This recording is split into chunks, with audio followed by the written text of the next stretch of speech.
वालेकुम दोस्तों की हाल चाल जनाब तुसी देखते पे हो अपना देश पंजाब टीवी ते मैं थोड़ा मेजबान मोहम्मद नदीम खरल।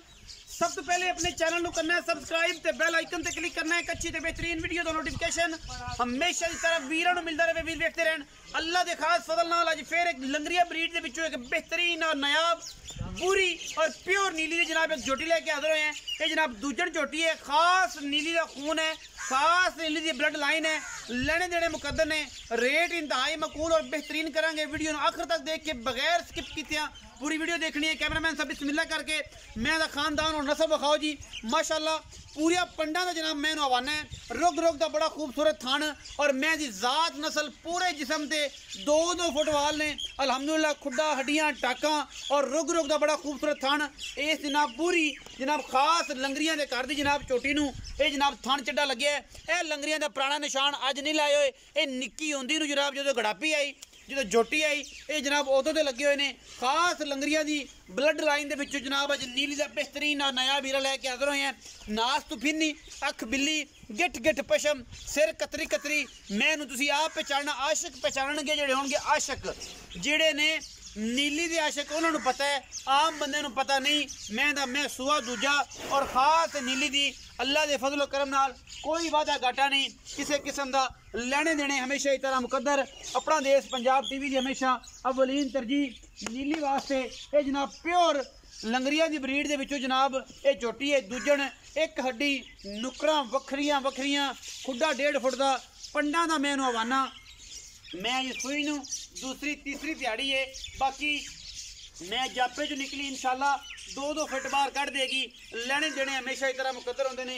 अपना देश पंजाब टीवी की हमेशा वलीन तरजीह है नीली बार दी लेने देने मुकद्दर। ये जनाब मझ खास ब्लड लाइन दी है जिन्हों के प्यो दादे तो नस्ल चलदियां आंदियां ने। उन्होंने विचों जनाब ये मझ है और जनाब कैमरे की निगाह के पूरियां तसलियां ने। पूरा खानदान है, बिल्ली अख सिर सोना गिठ गिठ पशम पूरी खानदान वाली पूरी लम्मी चौड़ी ब्लड लाइन वाली। पिछे जनाब ये कट्टा है बिल्लियां अखां दा और मैं भी बिल्ली नस्ल भी चंगी जात भी चंगी पंडा दा वाना लंगरियां दे घर दी। ये सारा कुछ जनाब अपना देश पंजाब टीवी विखांदा है और इंशाल्लाह विखा भी रहे हैं, कोशिश भी कर रहे हैं। पिछले पैर दो में सफ़ेद सूँ अखां चिट्टियां सूँ। मैं पूरी नीली दी है पूरी खानदान दी है पूरी ब्लड लाइन दी है मशकां का हवाना। मैं नूं खानदान और नस्लजात वीरां दे सामने गली बाती नहीं कम करके क्योंकि असीं कोशिश करने हैं नीली ते और नीली दे बेहतरीन और नायाब वीरे अपना देश पंजाब टीवी ते विखाने हैं। वजह की है कि नीली नाल प्यार करने हैं, नीली दे नाल इश्क है। और जनाब सतलुज बार दे उपर ये जनाब मैं खड़ी है जिंदा दिल करे बिल्कुल किनारे ते नाले जनाब ठंडे ठंडे पानी दे जनाब उत्ते लोटे पावे दरिया तो भावें सुक्या पे है ते नाले आके मझ चो पास करके अपनी तसलियां लै जावे। ये घर दी मझ है, व्यापार दी नहीं है। कोई बंदियां ने कई व्यापार दी है, हमेशा घरेलू जानवर की कोशिश करी दी है। बाकी मगर जनाब ये कट्टा है या कट्टी मजलू कट्टा कट्टा कट्टा है जी बिल्लियां अखां दा लंगरियां दे घर दा। ओ इंदा प्यो खड़ा है बिल्कुल विच मुछ बग्गा बड़ा खूबसूरत और जनाब इंदी सक्की भैन भी है थोड़े सिर नाल खड़ी है। मजीद मामलात जेड़े ने ओ मोहम्मद जुल्फकार नूं पुछा है। जुल्फकार लंगरिया पूरी जनाब नीली बार जान दी है माशाल्लाह। जुल्फकार लंगरी ने जुल्लू लंगरिया उन्होंने पूरी नीली बार जान दी है कि जनाब जुल्लू लंगरी का माल केड़ा चंगा है। चौधरी अब्बास गुज्जर तक जो इस मई मंगदा है। बाकी साहब ला लो कि ब्लड लाइन केडी तकड़ी और केडी केडी चंगी मैं इस बंदे दे कोल है। बाकी लेने देने मुकद्दर होंदे ने। मोहम्मद जुल्फकार आओ खजे इत्थे आपा ना बेड़िए मैं तेरी तो वाह नस्ली चंगी मैंने तो लगती पुरानी मतलब फिरनी है जिवें नबू बोदले की नस्ल होंदी। अस्सलाम वालेकुम जी। वालेकुम सलाम। की हाल चाल? अल्लाह का शुक्र। मोहम्मद जुल्फकार से तबीयत शुक्र है जी सारी खैर मेरे।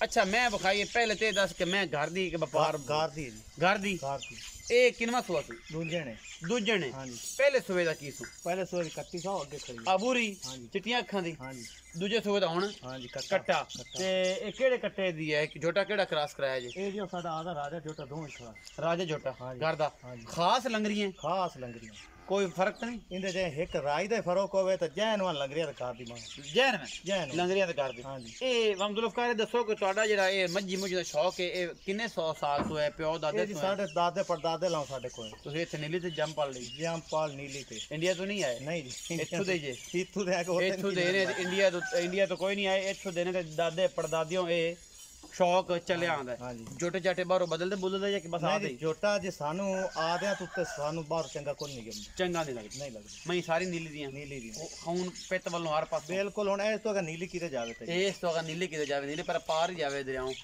ਅੱਛਾ ਹੁਣ ਮੁਨਾਸਬ ਜੀ ਗੱਲ ਹੈ ਦੱਸੋ ਕਿ ਸੂਈ ਕਿੰਨੇ ਦਿੰਦੀ ਅੱਜ ਤੀਸਰਾ ਦੇ ਦੁੱਧ ਇਸ ਟਾਈਮ ਕਿੰਨਾ ਇਸ ਟਾਈਮ ਹੈ ਮੈਂ ਕੋਈ 5 ਤੋਂ 6 ਕਿਲੋ ਬੌਲ ਆਇਆ ਦੋ ਇੱਕ ਟਾਈਮ ਦਾ ਇੱਕ ਟਾਈਮ ਦਾ ਮਤਲਬ 10 ਤੋਂ 12 ਕਿਲੋ ਦੁੱਧ 10 ਬੋਲਾ 13 ਕਿਲੋ ਹੈ ਦੋਵਾਂ ਟਾਈਮਾਂ ਦਾ ਦੁੱਧ ਸਾਰਾ ਹਾਂਜੀ ਨਿਚੋੜ ਅੱਛਾ ਮੈਂ ਤਾਂ ਪਿਛਲੇ ਸੂਏ ਦਾ ਕੀ ਰਿਕਾਰਡ ਰਿਹਾ ਪਿਛਲੇ ਸੂਏ ਦਾ ਮਾਂ ਦਾ 18 ਤੋਂ 19 ਕਿਲੋ ਆ ਦੋਵਾਂ ਟਾਈਮਾਂ ਦੁੱਧ ਚੋਂਦੇ ਰਹੇ ਇੰਦਾ ਹਾਂਜੀ ਪਹਿਲਣ ਉੱਥੇ ਪਹਿਲਾਂ ਨੂੰ 16 17 ਦਾ ਵਕਤ ਕਰਦੀ ਨਹੀਂ ਜੀ 18 19 ਕਿਲੋ ਆਮ ਕਰਦੀ ਰਹੀ ਅੱਛਾ ਇਹ ਮੈਂ ਹਾਂਜੀ ਹੁਣ ਕੀ ਹੈ ਮੁੜ ਤੇ ਦੋ ਸਿਰ ਵੱਧ ਸੀ ਐਸ ਵਾਰ ਲਾਓ ਜੀ ਕੱਟਦੀ ਨਹੀਂ ਹੁਣ ਮਾਂ ਤਾਂ ਵਧਣੀ ਹੈ ਖਾ ਮਖਾਈ ਖਾ ਮਖਾ ਵਧਣੀ ਹਾਂ। ਅੱਛਾ ਹੁਣ ਕੀ ਮੁਹੱਬਤ ਪਿਆਰ ਵਾਲਾ ਮੁੱਲ ਇਸ ਮੈਂ ਦਾ ਪਿਆਰ ਮੁਹੱਬਤ ਵਾਲਾ ਮਾਂ ਤਾਂ ਮੇਰੀ ਚੋਖੀ ਚੰਗੀ ਮੁੱਲ ਤਾਂ ਮੈਂ ਕਰਨਾ ਹੁੰਦਾ ਹੈ ਤੁਸੀਂ ਤਾਂ ਕਟੀਆਂ ਦਾ ਵੀ ਅੱਛਾ ਧੂੜ ਕੱਢਦੇ ਨੇ ਮੁੱਲ ਕਰਨ ਲੱਗਿਆ ਵੇਚਦੇ ਵੀ ਨੇ ਹਾਂਜੀ ਪਰ ਕੋਈ ਪਿਆਰ ਨਾਲ ਗੱਲ ਕਰਿਆ ਮੈਂ ਇੰਨਾ ਬੰਦ ਕਰਕੇ ਆਇਆ ਪਿਆਰ ਨਾਲ ਤੇਰੇ ਨਾਲ ਗੱਲ ਕਰਸਾਂ ਹਾਂਜੀ 3,95,000 ਮਾਂ ਦਾ ਮੁੱਲ ਫਾਈਨਲ ਫਾਈਨਲ ਮੰਗਣ ਨੂੰ ਕੀ ਹੈ ਮੰਗਣ ਨੂੰ ਮੋੜੋ ਬਾ ਜਿਵੇਂ ਕੋਈ ਮੰਗਾਂ ਤਾਂ ਮੈਂ 4.5 ਹੀ ਦਾ ਮੰਗਦਾ ਰਹੀ ਹਾਂ ਅੱਛਾ ਹਾਂਜੀ। ਲੇਕਿਨ ਫਾਈਨਲ ਮੁੱਲ ਜਿਹੜਾ ਹੈ ਫਾਈਨਲ ਮੁੱਲ ਜਿਹੜਾ 3,95,000 ਦਾ 3,95,000 ਇਹਦੇ ਵਿੱਚੋਂ ਕੋਈ ਸ਼ਫਕਤ ਕੋਈ ਪਿਆਰ ਐਵੇਂ ਕੋਈ ਚਾਹ ਪਾਣੀ ਉਸ ਚਾਹ ਪਾਣੀ ਹਾਂਜੀ। ਕੱਪ 20-25 ਰੁਪਏ ਦਾ ਹੋ ਗਿਆ ਕਿੰਨੇ ਬੰਦੇ ਆਉਣ ਤੇ ਪੈਸੇ ਪੂਰੇ ਹੁੰਦੇ ਨੇ ਮੋਹ ਗੇਣ ਲਵਾਏਗਾ ਉਹ ਹਿਸਾਬ ਨਾਲ ਹਾਂ ਮੈਂ ਤਾਂ 100 ਲਿਆ ਇਹ ਤੇ ਕੁਝ ਕੋ 2,500 ਤਾਂ ਬਣਸੀ ਚਲੋ ਠੀਕ ਹੋ ਅੱਛਾ ਤੇ ਇਹ ਸ਼ਫਕਤ ਕਿਰਾਏ ਸ਼ਰਾ ਦੀ ਹੋਸੀ ਕੋ ਮਾੜੀ ਮੋਟੀ ਹੋ ਜਾਏ ਕਿਰਾਏ ਦੀ ਹੋਸੀ ਹਾਂਜੀ, ਮਾੜੀ। ਇਹ ਕਿਰਾਏ ਦੀ ਸ਼ਫਕਤ ਹੋਸੀ ਜੀ 3,95,000 ਰੁਪਏ ਦੀ ਡਿਮਾਂਡ ਹੈ ਮੈਂ ਖਾਸ ਲੰਗਰੀਆਂ ਦੇ ਘਰ ਦੀ ਖਾਸ ਨੀਲੀ ਦੀ ਅੱਲਾ ਦੇ ਫਜ਼ਲ ਕਰਮ ਨਾਲ ਵੀਡੀਓ ਅੱਛੀ ਲੱਗੇ ਵੀਡੀਓ ਨੂੰ ਲਾਈਕ ਸ਼ੇਅਰ ਤੇ ਕਮੈਂਟ ਜ਼ਰੂਰ ਕਰਨਾ ਔਰ ਆਪਣੀ ਰਾਏ ਨਾਲ ਸਾਨੂੰ ਜ਼ਰੂਰ ਆਗਾਹ ਕਰਨਾ ਹੈ ਪਾਕਿਸਤਾਨ ਜ਼ਿੰਦਾਬਾਦ ਪਾਕ ਆਰਮੀ ਹਮੇਸ਼ਾ